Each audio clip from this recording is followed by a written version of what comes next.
Good morning. It's Monday morning. Hey, it's Monday. What Monday is it? Monday the 9th? No, the 16th. I don't even know anymore because once again, we are pre-recording, but that's okay because we have a really cool show and we have to do it that way sometimes. So you're not going to mind because you're going to enjoy all the information you're going to get today. I have a really special guest. Mary Helen Conroy is someone that I met a little while ago when I was at the conference with Susie Pruden, who you met a couple weeks ago. And Mary Helen hangs out in Madison, Wisconsin, which is a place that I spent almost 20 years in. It's a little bit cold in the winter, but there's a lot of really cool people there, a lot of really neat things going on, and everybody's really educated. So it's fun to hang out there. So it was really nice to meet another Badger, another cheesehead. And she is doing really cool work with people like you and me that are over age 50, people that are kind of getting to that age where they either are retired, thinking about retiring, wish they were retired, thought they were going to be retired. All this sort of more advanced age, not ancient, but getting there and reevaluating our lives, reevaluating the plan, picking up the pieces of the plan if it didn't quite work out. And she's doing really cool stuff. And like you and me, she's not at all intimidated, maybe too strong a word, bowed down by the changes in our society when it comes to technology. So here we are doing Google Hangouts, which is kind of weird and sometimes we have trouble with it. And part of the reason that we have trouble is that the brain is over age 50 and those young ones just are. So yay for us because we're doing it anyway. We're not giving up and we rock. So I'm going to introduce you to Mary Helen and she's going to tell you more about how we rock, and we're going to talk about how you can make your last best years, your final second chapter, whatever you might want to call it, the best ever. So Mary Helen, unmute and say hi. I'm Hi, I'm so glad you had me on. Thank you. Yeah. So Mary Helen, how did you end up in this particular niche? Is there a story behind how you're doing this besides just the fact that you landed at this age? Well, I landed at this age day by day by day, but how I ended up getting to meet you, Sarah, I just never knew that there were chapters in our lives and that each of those chapters would sort of close. And so mine have kind of gone from being a public library administrator for 20 years with the library building consulting, did a mother thing. I've also been at a publication and sold advertising for about 18 years, and I was an adjunct professor. So all of those pieces, I know, kind of led me to this. But on February 7th, 2014, the business of the publication I was with was closed for retirement. And I walked off the stoop of that building that day, locking the door for the last time, and went, no one will ever hire me again. I am of an age and a gender, and I just knew I would not be hired in a traditional job again. So if that happens, then what do? I'm too young to give it up. And so I started with the only thing I knew, Sarah, was one quote. And it's a Helen Keller quote. And it goes, life's a daring adventure. And what I added to that was, and I'm not done yet. And every day, being at home, being a solo entrepreneur, I started off. So that's, I now own 3 businesses. I do it all by internet because no one can judge my age or what I look like or my talents because they can't see me. But I know I do really good work. So that's how I started. I'm not afraid of the computer. You can't break it. So try it. Good. Yeah, well, and you got to assume the people that are watching us are not afraid of the computer either, at least when it comes to turning it on. So yay for them. And, right. And I want to invite them all. You join us whenever you want because we're happy to have you on the show. There was a little blip in the broadcast, which happens sometimes with the Google Hangouts. I think you said that on February 7th of 2014, a job ended. Right. And I'm not sure what, if that's an important piece, because I want to make sure it's clear. Did you end or did it just plain end? It ended because of the retirement of the publisher of the publication. I worked for a publication called Women in Higher Education. And so the woman was 70. She deserved to retire. She had done it for 22 years, and that's great. And I loved it every single day I did it. But it was over. It Yeah. wasn't like I could have continued. It was over. And so that's what started my journey on finding out something new. So my first business I started was virtualretirementparties.com, and I create retirement or birthday parties for people that end in a zero. And so anyone can come to your birthday or your retirement party without the mess, and they can come from without the world in their pajamas. So I did that. And then I'm also a life coach, Sarah. And so I have clients. I have clients in many states, but that need to help people in midlife and pre-retirement was really important for me. And we have such transitions during that time, which you can't start a business, you can't have a family and try to run a business if you're not having some transitions. And so that's the business I started under the Life's a Daring Adventure.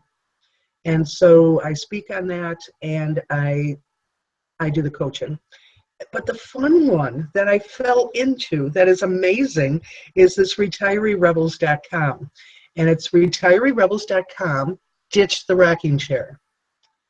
Because I think once you hit a certain age, all those stereotypes of what aging's supposed to be start playing with your head. And you think you can't, or you think you can, but society says you can't. And I have never been one to say you can't do something. So started a podcast and a website, so retireerebels.com, and it gives us a way to get rid of that ageism, stereotype stuff. And that's how we met, Sarah. Mm-hmm. So, Mary Helen, are the people that you coach, are they all retirees, or impending retirees? Is that sort of the area that you like to work best with? Yeah, my niche is really, and I call it the newly and nearly retired. So, and it's anywhere probably from about 50 to 65, somewhere in there. Because, all those commercials, Sarah, on TV about retirement, all have to do with your money, how to plan the financial end. But they don't talk about your life. And if we don't know what the life is going to be like, it doesn't matter about the money. But what you do the day after the retirement party. So I'm assuming that that's a common sort of area that you work in with your coaching, or that, whoops, this isn't what I thought it was going to be, or whoops, exactly. I'm scared of what's coming because I got the money, but I don't know what I'm going to do. Right. I don't have the money, so I guess I have to work forever, but my job's disappearing. So those are pretty common issues, I guess, huh? Yeah, they're common issues, and people don't realize that once you retire, your sleep patterns are totally off. You have not slept probably for 30 years because you've been working so hard. And so now sleep is different for you. Being lonely, 1/3 of our work day, if you're in a company, not as splendid as all we have, but most of the time you work with a large number of people, and people retire and there's no social life. Or the huge number of divorces that are occurring in retirement. The largest demographic of divorces occurs within the gray divorce area between 62 and 67, and it is terrible, especially for women. And so those are kind of the transition points of retirement people don't tell you about. That you're going to be lonely and you're going to need sleep and you might end up divorced. Who says that? That doesn't make a good commercial, but that's what people's lives are like. So that's the area that I work in, and we podcast in on Retiree Rebels. So you're not in the rocking chair. You want to ditch it. Mm-hmm. I vote for just burning the dang thing. I think that probably there have been, since your job disappeared kind of only 2 years ago. That's not that long. I mean, my job disappeared in 2000.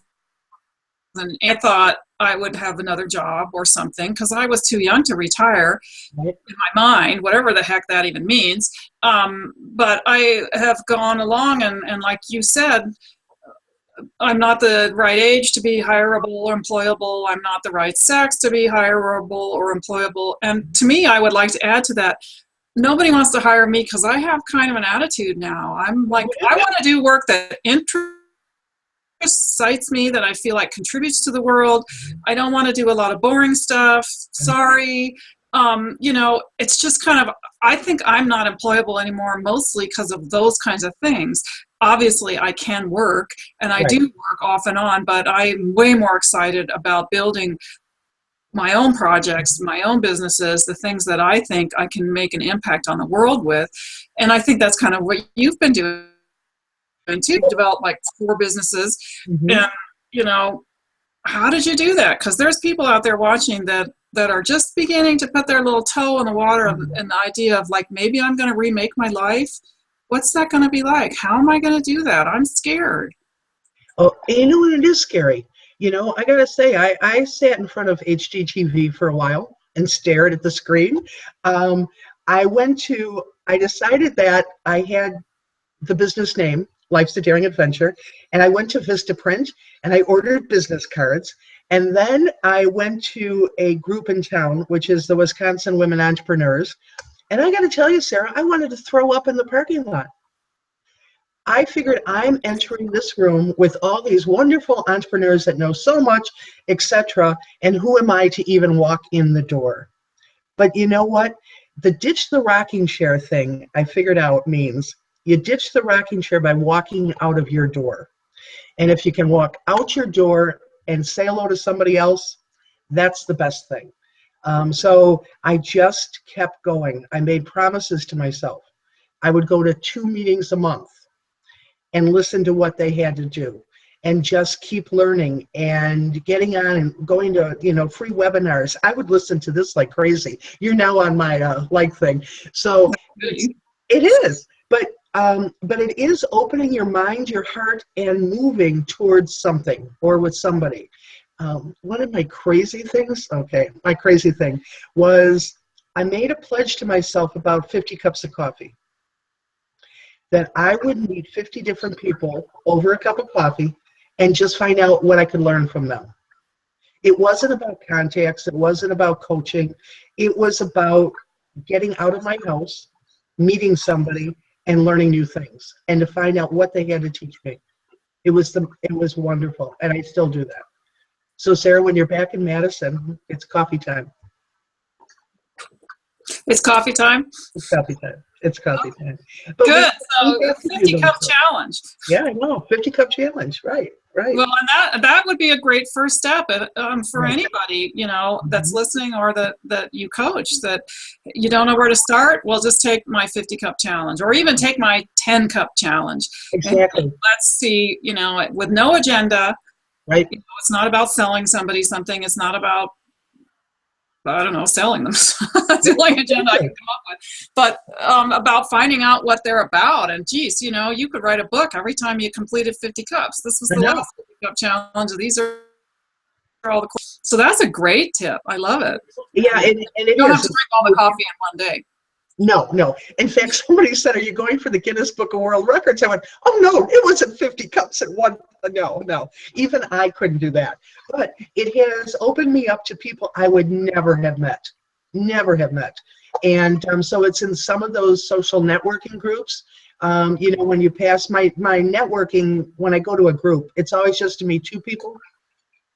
You're standing in a room with 50, 75 people. No, I go down to 2. I need to leave the room having met 2 people and to really make a connection and maybe a date for coffee.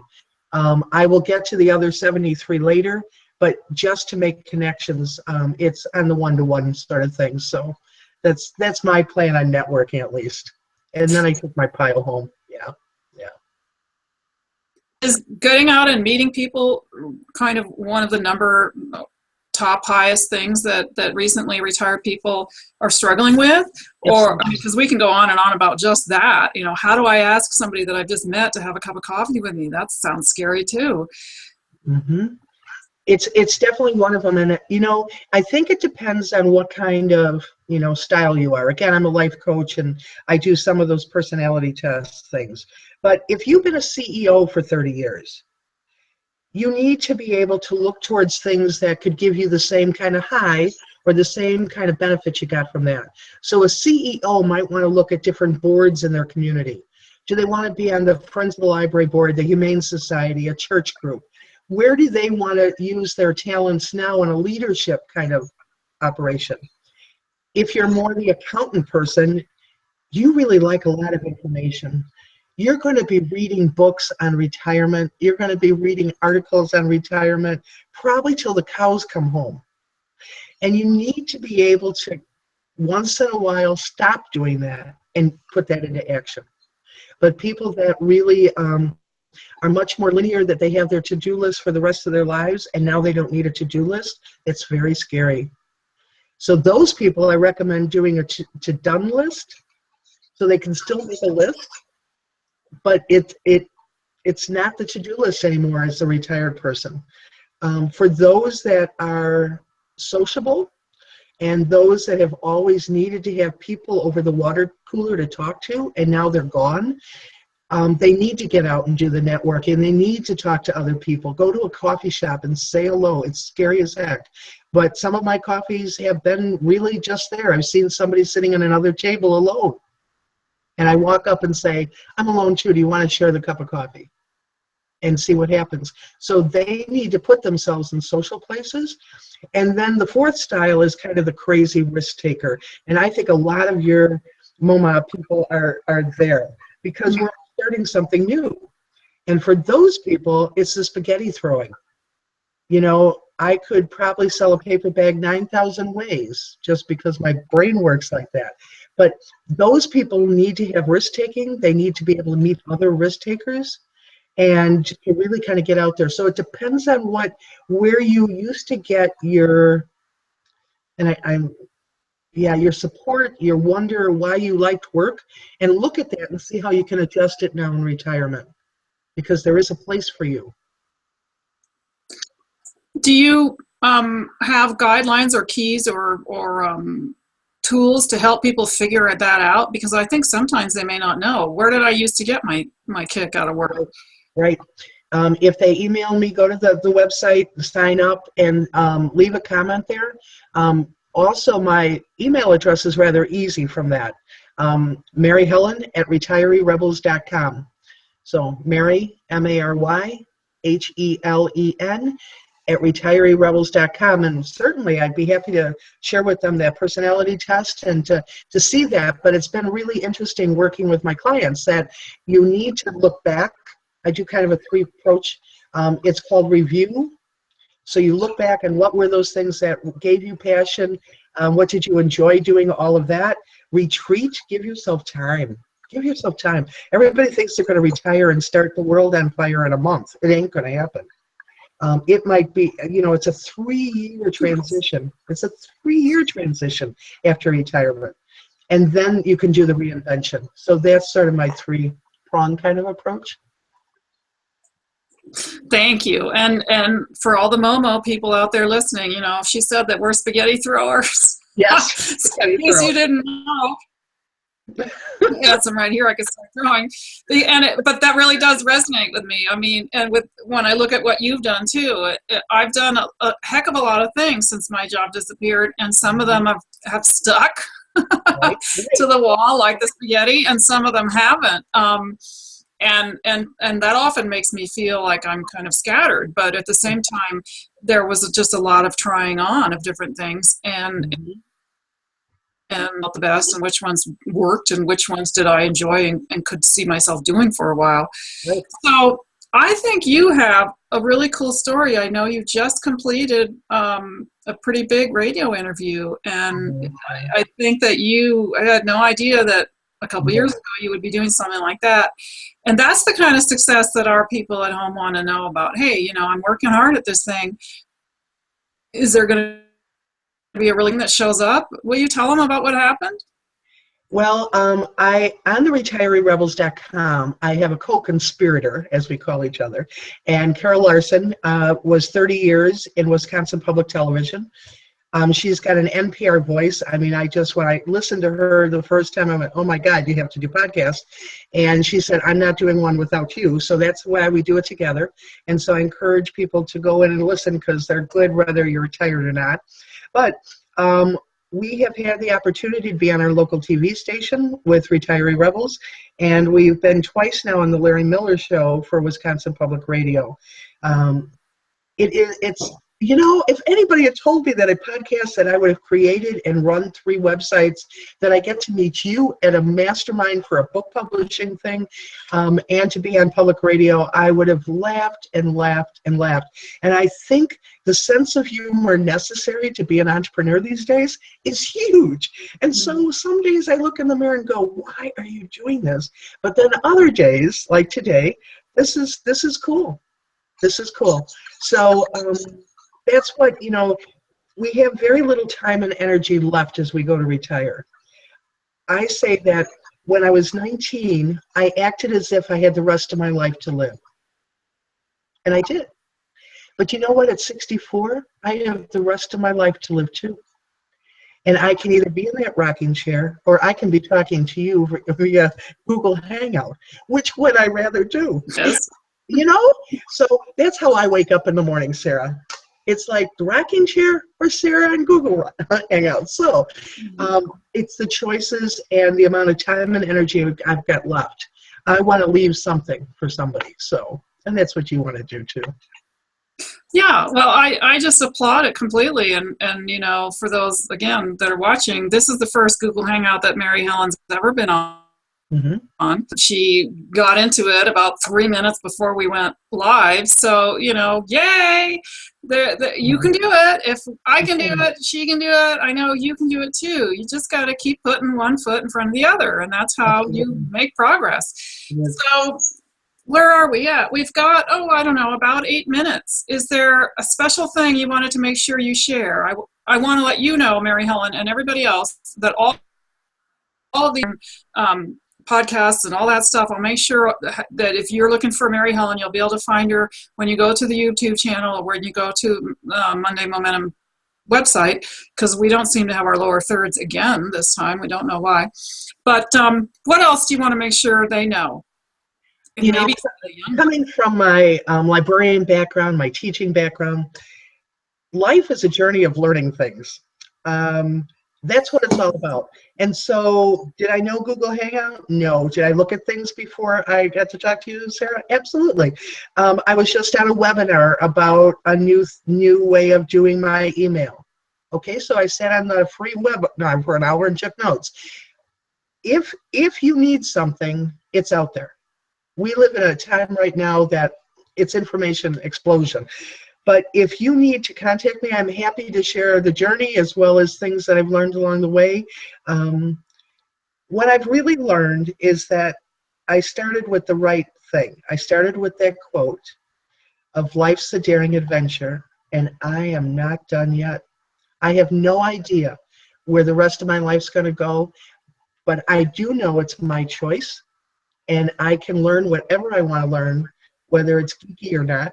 And that's what I think we all do as solo entrepreneurs. We wake up in the morning and go, what can I do today to make the world better? And how can I get there so that I can do that service? And that's how I start my day. I love it. And yeah, life is a daring adventure. That much I agree with, for sure. Absolutely. And you're not done either, Sarah. No, I know I'm not done. Right. I'm just getting started. That's the way I feel. I had someone way back in college when I was expressing my frustration about something like, what shall I do with my life? And, I don't know. And my friend said, Sarah, she said, you're going to be a late bloomer. Now, I don't know how the heck she knew that. I mean, we were both 19 or something.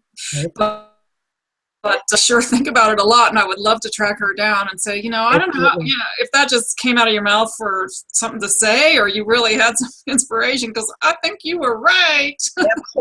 Absolutely. But I think a lot of us are late bloomers, because if you're in the workday world, you're really doing somebody else's work.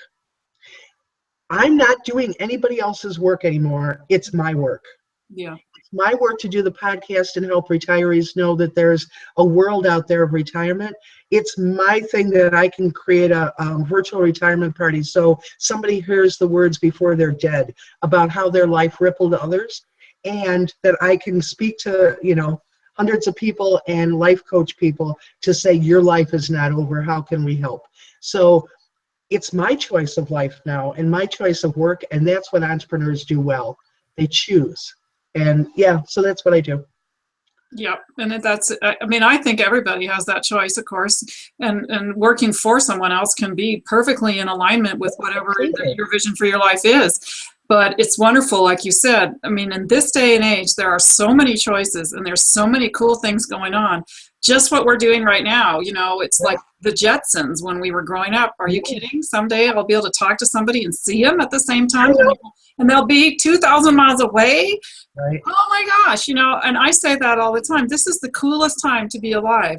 And I think it's cooler for us than it is for the kids, because for them, it's just like, this is the world.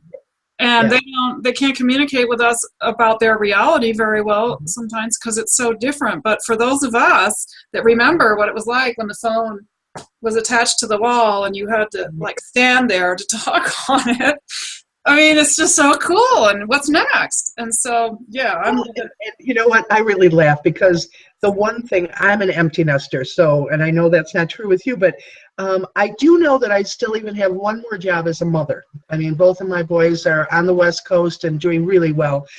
But I have a job as a mother to teach them how to age. The generation ahead of me, they retired and they died.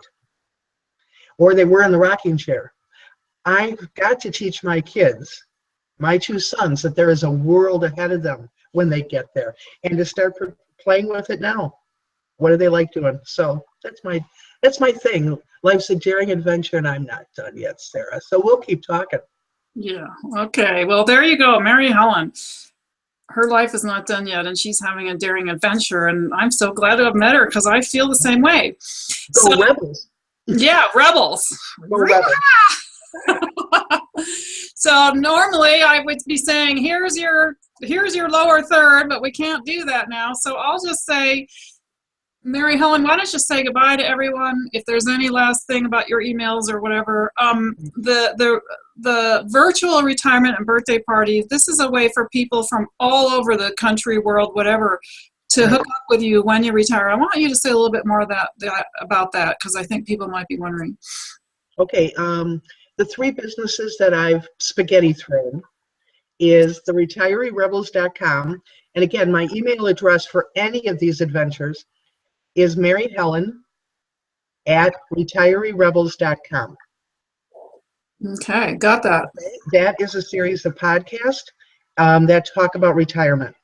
The second one is the virtualretirementparties.com, virtualretirementparties.com. And that comes up really easy on a Google search. And that one is you can invite the world to a party without the mess, and you can hear the words the person should hear before they're dead.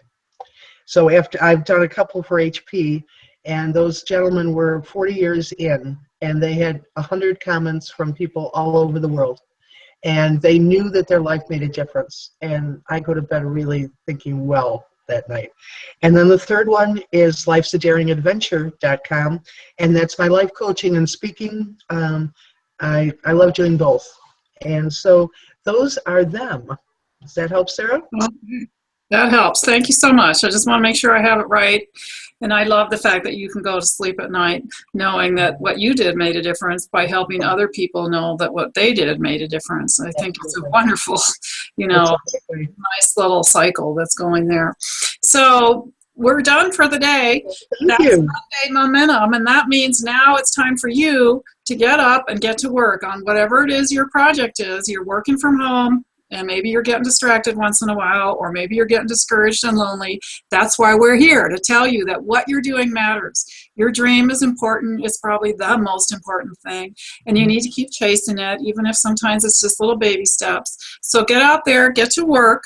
We'll see you again next Monday morning. Meanwhile, I want to hear about how you slid into home base on Friday feeling really good about what you did this week and how what we talk about helps you. So please guide or the YouTube channel.